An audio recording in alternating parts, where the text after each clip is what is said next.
gotta find my clipboard. I got my intro for you.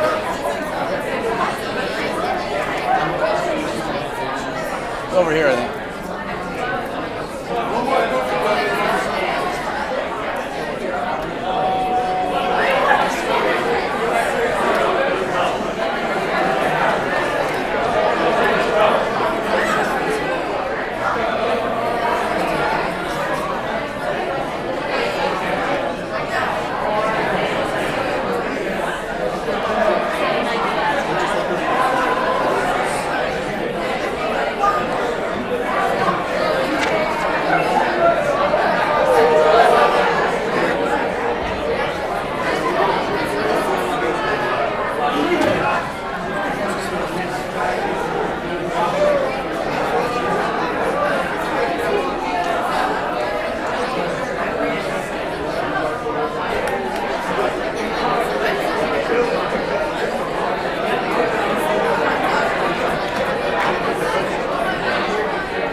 Okay, everybody, welcome.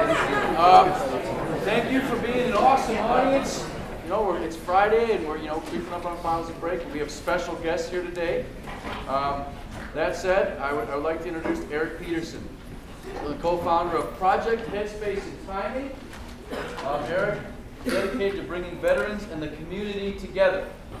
Veterans and the community together, doing it today.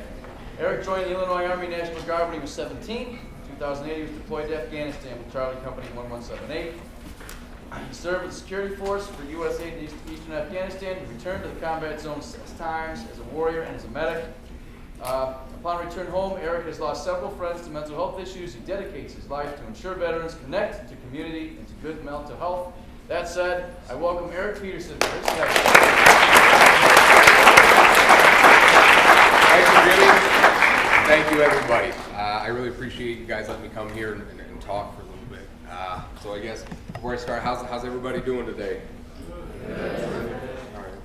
Okay, I guess this is an assembly. Like, I don't know how it is in high school now.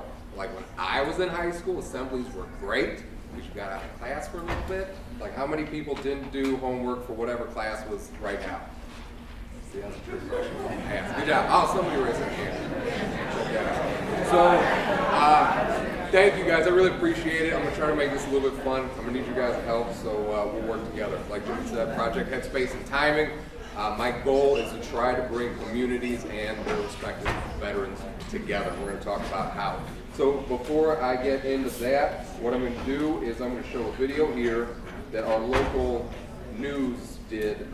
This was on a veteran who's a very good friend of mine. His name's Bo Casanova.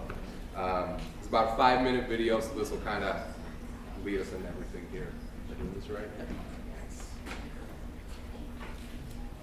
Yep.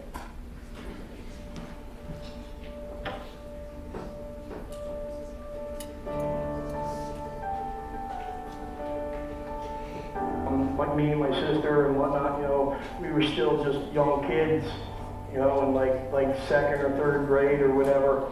And my mom got this job because it was literally at the end of our street was the business.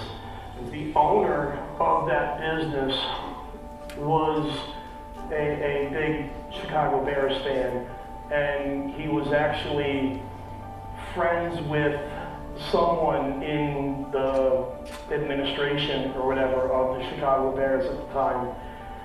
And he heard, my mother told him that I liked the Bears, just because I've always liked that, smash mouth football style and whatnot, 3 yards in a cloud of dust. A little while after that, I ended up getting a big, manila envelope in the mail. It was from, the Chicago Bears. I opened it up and nothing else in it except an 8x10 personally autographed picture of Walter Payton. And literally from that day on, I was, all blue and orange. That locked me in, and so for over 30 years now, I've been a Bears fan.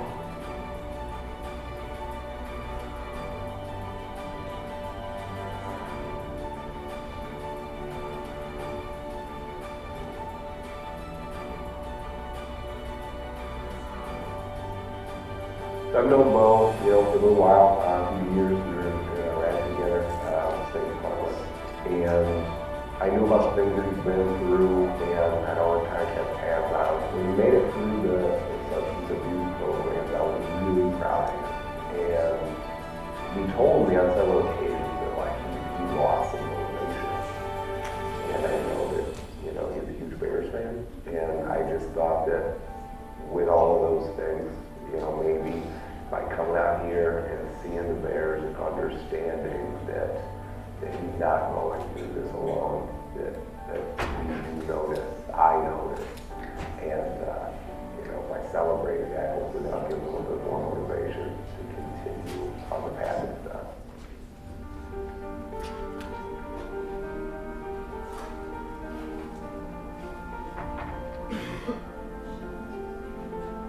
It was absolutely amazing, absolutely unbelievable. It was, one word would probably be surreal. Because I wasn't expecting, what I ended up walking into.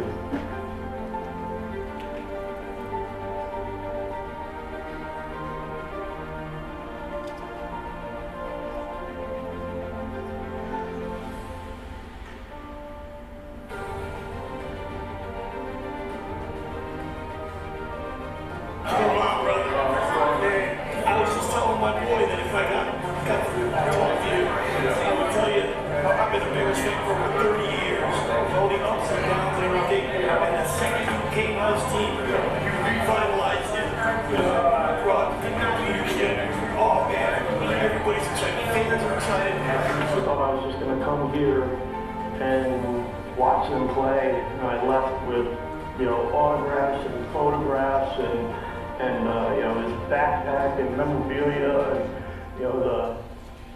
just the privacy of the whole thing was absolutely amazing.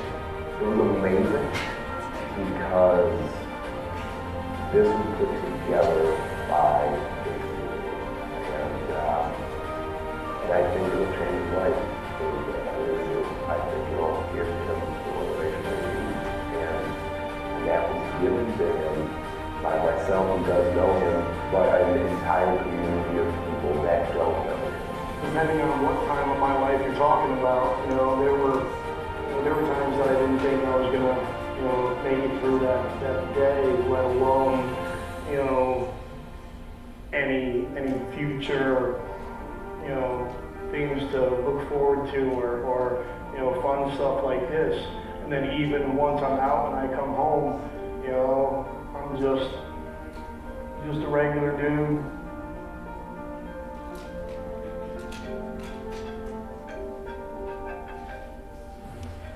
Now, that is the second part of the video. The first part was kind of like a prelude, you know, backstory about everything. Essentially, if you didn't get it from both sides of the story, he do this right? No. So essentially, after the 2 tours that Bo did as a medic, he did several more as a private contractor. One of those was with me, and after seeing the VA, he was put on a lot of painkillers, and when those stopped working, he started doing cocaine. And when that stopped working, he started doing both. And before he knew it, he was homeless, and he lost about everything, and he found a way to get into rehab.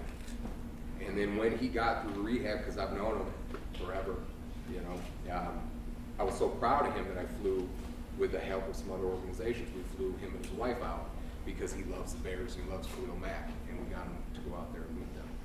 How many people out here have brothers and sisters? Show hands.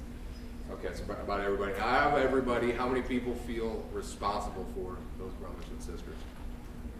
It's like a quarter of the people that raise their hands. So the rest of you guys just don't feel responsible for your brothers and sisters. Good luck. I was born an only child, but thanks to the military, I have thousands of brothers and sisters. I feel responsible for them. And like the 5 of you that raised your hands, that doesn't stop when you leave. That doesn't stop when you leave your house in the morning. It doesn't stop when I got out of the military. I still feel responsible for those guys. So, a little bit about me. Real quick, that's me and my beautiful, super pregnant wife, Ashley, and my 2-year-old daughter, Lily. My second daughter is due January 24th, which I realized yesterday is like tomorrow. As Jimmy said, I was in Charlie Company, 1st Battalion, 178th Infantry Regiment, based out of Kankakee, Illinois. I did 1 deployment there as a team leader and then squad leader, 2008, 2009. After I did that, I needed a change of pace, so I actually came back home and I went to school. I became a paramedic. And then after I did that for a little while, I had some transitioning issues, and so then I went back overseas as a medic, as a private security contractor with the State Department and the Department of Defense. I did another 3 tours or rotations, as they call them in the contracting world, in Iraq, and then another 2 in Afghanistan. After I did that, my wife pleaded for me to stop deploying. She wanted me home. And so I came home, but then I got a job doing executive protection in New York, so I still wasn't home. And she asked me to be home again. And then so I quit that job and I came home and I became a private investigator. I did that for 3 years. In doing that, I was lucky enough to travel all around the country. And again, my wife asked me to come home. She knew something that I didn't see. I was just trying to run. I was running and running and running, and I didn't even know what I was running from because I had such a hard time being here. And I wasn't listening to her. What I listened to was an event that I'm going to talk about here in a minute. And after that event, I went back to school, which I'm going for now for psychology. I started a nonprofit, this one.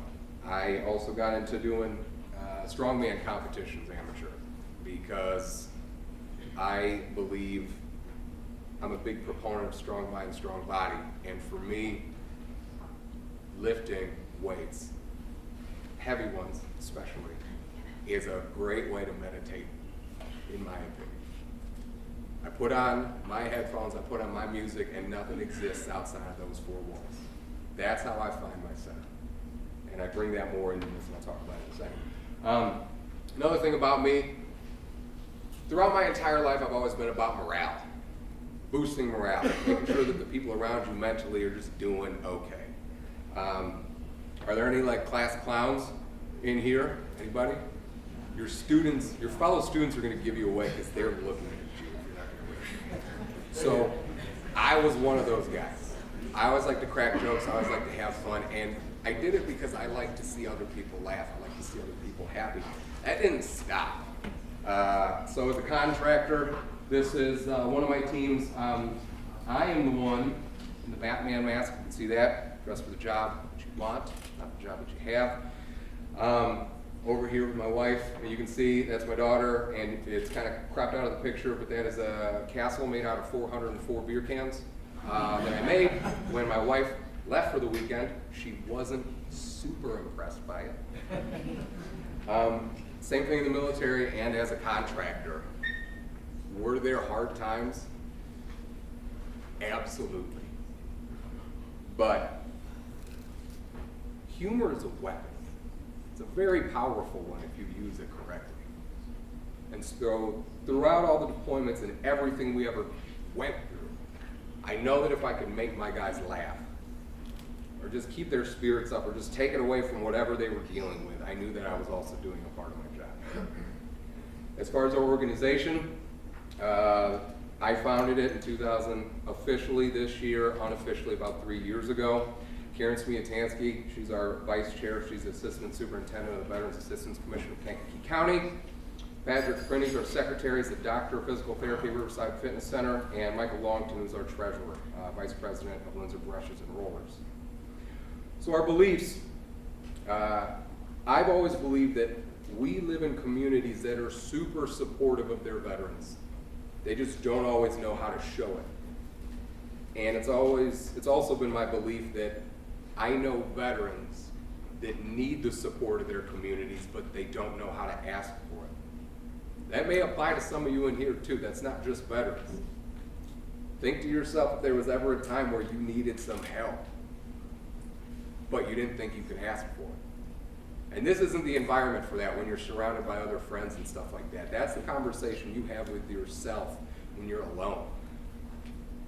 How much would it have meant to you to have somebody else there? Just to let you know that they're going through it too. So we seek to create opportunities in which the two groups can come together and that dialogue can be opened.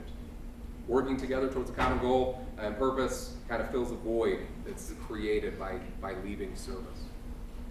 The reason why we called it Headspace and Timing is that when I was in service, I was a lowly grunt, okay? Just an infantry guy. And I was a gunner about half the time, and my weapon was a 50 cal machine gun. And when you use a 50 cal machine gun, I heard you don't need them anymore, but at the time you needed what was called a headspace and timing gauge.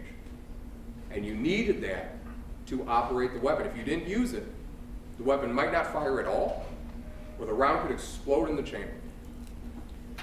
So because of that, it seemed like a very fitting tool, because I think that there's a lot of veterans in our community that are extremely efficient at what they do, but they just need that little gauge just to make sure that they're operating okay. Does anybody know who Alan Milne is? If you do know why he's famous, please don't say. But is anybody familiar? Okay, great.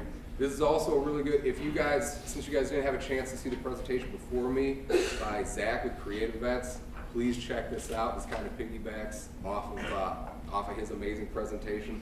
So Alan Milne was, he fought in World War I, World War II with the British Royal Army. Two of my favorite quotes from him: "Promise me you'll always remember you're braver than you believe, you're stronger than you seem, and you're smarter than you think." And the other one was, "Weeds are flowers too once you get to know them."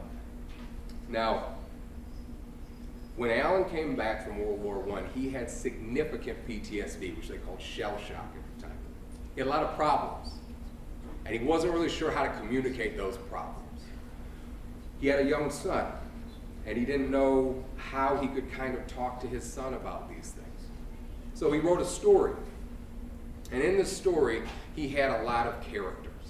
Now, since Alan has since passed away, we have no way of verifying this, but scholars have argued about this for a very long time, and I would agree with them. But each one of his characters represents like a different facet of PTSD. He had a tiger who was all over the place. Like he had ADD, just couldn't calm down no matter what. There was a donkey who was really sad, depressed all the time. Owl that had memory issues. A rabbit that was neurotic. A pig, a super paranoid, and then a kangaroo who had like attachment issues. Does anybody know what I'm talking about now? Who? Somebody. I'll call on people. This one. Kind of reminds me of Winnie the Pooh. It's Winnie the Pooh. See, Winnie came from the name Winnipeg, which was it was like the Royal Army's mascot in World War I. And then after World War I, he went to a zoo. And Alan's son, his name was Christopher Robin Milne. And so he brought him to this zoo to see Winnipeg, and his son loved him. And then over time, he created this whole story around it. And like I said, while we can't prove it, because he's since passed away, I like to think that that was how Alan communicated to his son how much he loved him, how he wanted to guide him through life with the help of all of these issues that he had that somehow worked together. And I really appreciated that. So now, people ask what happened that started Project Headspace and Timing. So this is John. I was John's medic on his first rotation as a contractor in Baghdad. I'll never forget, he came to my room and he was so overwhelmingly positive that I almost didn't really trust him a little bit. He saw that I had a guitar in my room.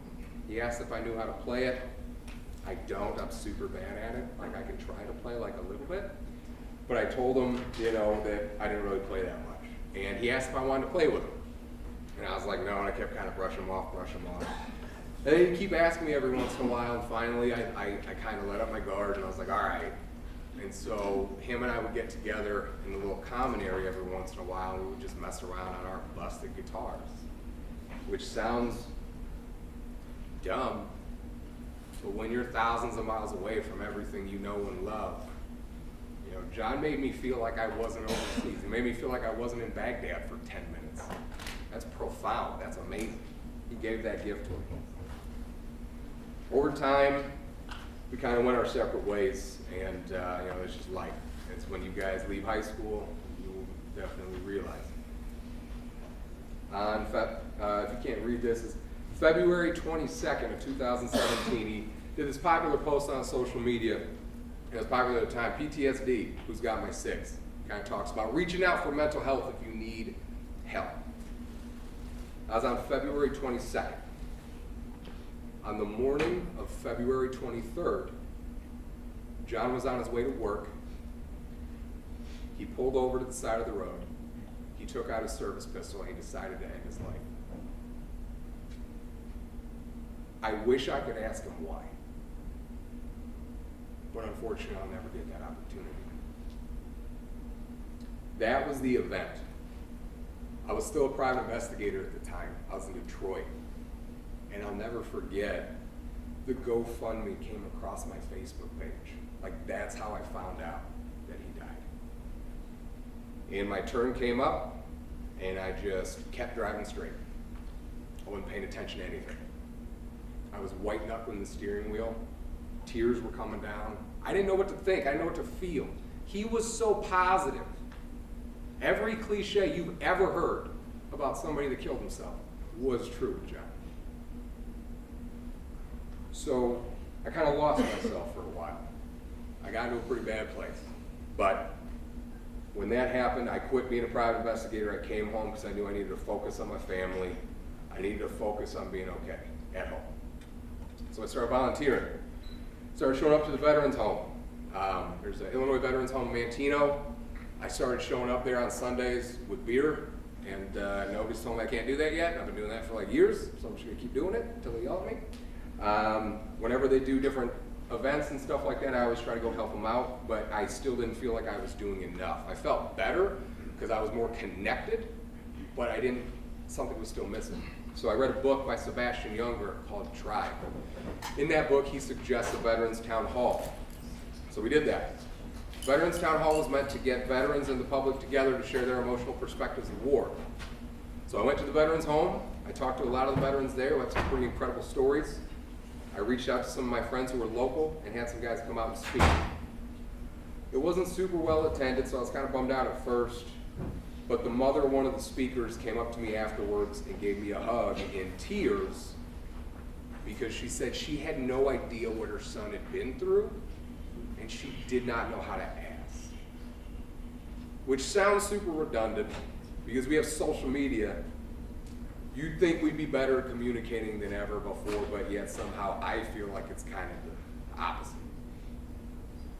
So after doing that, like I said, I went to the veterans home and I met some incredible people. I met this guy, George, whose story, in my opinion, is better than like any superhero that they've ever written a story on ever. So he was a Korean War veteran. After I met him at the Veterans Town Hall, I got our local newspaper to do a story on him. So he was a corpsman, treated hundreds if not thousands of soldiers in Korea. He removed bullets, performed field amputations, and removed an appendix in the field with nothing but a book and some scalpels. So after this, we're gonna have a little like trial where we're all gonna do the same thing and we're all gonna see if we can go outside and perform amputations and remove appendixes with nothing else but a book and scalpels. You guys gotta relax, man. I'm joking, we're not really doing that. Calm down. All right. That was pretty insane to me. I thought that was pretty incredible. He had no medical experience before doing this, and he was shot down on a plane, not once, twice. He was shot down on a plane 2 separate times. Like, this guy had the most insane story ever, and he just hung out at the veterans home, and all he wanted was somebody to come and hang out with him and talk to him for 5 minutes. I asked him if he needed anything else. He said he liked O. Henry bars, so I started bringing O. Henry candy bars to him every weekend. And then he accused me of making him fat because I was bringing so many, so I just go hang out with him every once in a while. This is Ray Ollie. I also met him there. He's a World War II Navy combat veteran. You'll see in the first picture, he actually came to the town hall that we did. He fought in the Battle of Leyte Gulf, World War II.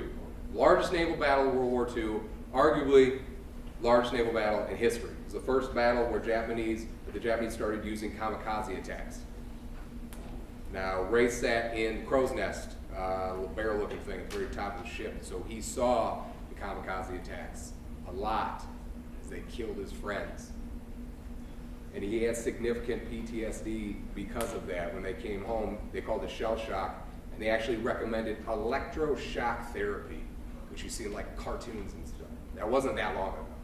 That's what they recommended to him. So I used to meet with him, and after I met him, we became friends. I bring him to church, whatever he needed.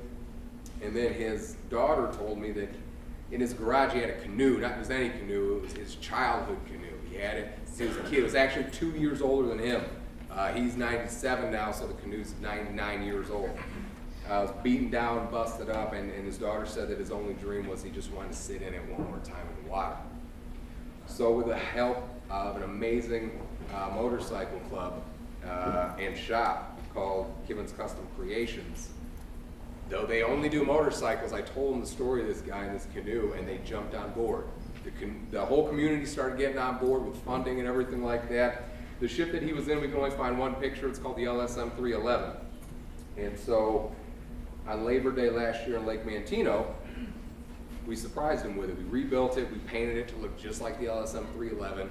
He was incredibly psyched about it, and he got in that canoe, and his daughter told me, he was 95, 96 at the time, he's like, he's too old, don't let him, paddle himself. And I looked at Ray and I was like, are you good? And he said, I'm good. I'm like, you want to try this? And he goes, yep. So I just gave him the paddle and he just took off like he'd been doing it yesterday. He was totally fine. Ever since then, his physical therapy's been going way better. He's been feeling a lot better. He lost a bunch of weight. He's more mobile now than he was before, and he wants to do it again. So we'll see. And then Bo, which is the story that you saw earlier today. Earlier this year, we did an event called Heroes, Hogs, and Hot Rods. It was a community awareness festival for the Prince Home. The Prince Home is the only state-run homeless veteran shelter in Illinois. It shares ground with the Mantino Veterans Home. Because they share ground and they're run by the state, they don't have as much attention on them. And because they're run by the state of Illinois, it's very hard for them to get their word out. And I don't work for the state of Illinois. I can say whatever I want. So I wanted to throw them a festival so more people would know about them. So we did this. It had a strongman competition, car show, barbecue competition, live music, craft beer, all sorts of stuff, and super great turnout. We actually raised over $20,000 doing this fundraiser, which is going to go towards something we'll talk about here in a second. And then volunteering in the community. So we always go to our veterans home and we try to do bingo and stuff like that for them. They love playing bingo. They're super, super, super competitive about it. Whenever other veteran organizations are doing something in our town, I always try to get involved. The one in the middle, top middle, is called the Wall That Heals. It's a replica of the Vietnam War Memorial, and it travels all around. And it came to our area, and I pulled a security shift on it from like 2 in the morning, 11 p.m. to 2 in the morning one day. And then on the far, your right, recently we got a care package party together for our local Charlie Company. Charlie Company was the unit that I was in. They're currently deployed to Afghanistan. So when I found out about that, I put the word out. We all gathered together at a place called Steam Hollow Brewery in Mantino. We had just under 100 people, and we put together 68 care packages because as anybody that's been overseas can probably attest to, it sucks being overseas during the holidays. So if you can get a little bit of home sent to you, a little bit of a package or something, like it can make a huge difference. And I wanted everyone in Charlie Company to have something to open on Christmas. So that's what we did. But now we want to do something bigger. That's part of probably the main reason why I'm here talking today. So earlier this year, I traveled to Racine, Wisconsin, if anybody's familiar. There's a place up there called the Veterans Village, James A. Peterson Village, actually. It is a tiny home community, comprised of 15 tiny homes in a community center, run by a guy named Jeff Gustin. He's an amazing, amazing guy, running an amazing organization up there. Once I started talking to the state of Illinois, I wanted to build several tiny homes and donate them to the Prince Home. But as you guys may not know now, but if you stay in Illinois, you'll learn soon enough, the state of Illinois is not always the easiest to work with on stuff. So after a lot of talks with the Prince Home, we decided that we're going to have to go our separate ways, but still work together on certain things. So what I'm trying to do now is build a veterans village in Illinois. I'd like it to be a transitional lodging facility, so we can get vets off the street out of whatever circumstances they're going through, get them a roof over their heads, food in their stomachs and clothes on their back, and a program on how to get back into the community, how to function again, should they need it. We've broken it up into phases. All this is super subject to change, but phase 1 will be 10 to 12 tiny homes, a community center with that transitional program. I'm going to school for psychology, about to finish my bachelor's, then master's, then if I don't lose my sanity, I'm going to go for my doctorate because I want to run the treatment center. The secretary, Dr. Patrick Prinny, the physical therapist, he wants to co-run it with me as the physical therapist so he can take care of anything physically. Mike Longton, the treasurer that I pointed out, he runs a whole bunch of warehouses all across the United States, and he wants to work on a return to work transitional program. Phase 2 would be 2 to 4 tiny homes, able to house homeless veteran women with children or homeless veteran families. Anybody that did not know, homeless veteran women with children are the most underserved demographic in Illinois because there's so many people so many organizations that just don't have what they need to take care of them. Phase 3 is a treatment facility to work on the physical and psychological needs of these veterans and their families. And phase 4 is to replicate. I've always been the type of person that's never been content with anything. And I always have to want to do more and more and more. And so once we can make this successful, I want to do it somewhere else. As long as there are homeless veterans or people that feel alone, I want to continue doing it. So other than that, that is about all that I have. Do I have any questions, comments, concerns? Here, I'll tell you what, Thoughts? we're gonna save some questions, but I think we're about to run out of time. What we do need to do for sure is give a big round of applause.